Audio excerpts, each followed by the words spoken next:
ఆ చిరువు రోజాలని గార్డెన్లో వదిలేమనుకోండి, ముందు ఆ ఫెర్న మొక్కని తినేస్తాయండి. ఆగే ఫెర్న మొక్క తినేసాక అప్పుడు మళ్ళీ మెల్లిగా పైకి వెళ్ళిపోతాయి అన్నమాట. చిరు వెళ్తుంది, చిరు వెనకాలే రోజా.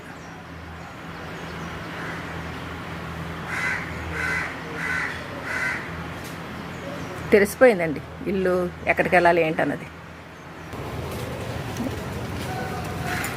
చక్కగా ఇలా టర్న్ తీసుకునండి, అదిగో వెళ్ళిపోయింది.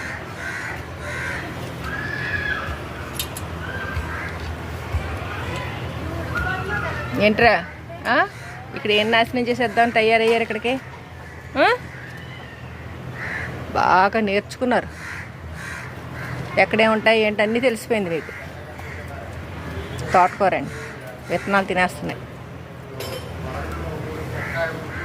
ఎరా నువ్వేం తింటున్నావు? అదేమో నిమ్మగడ్డి తింటుందండి.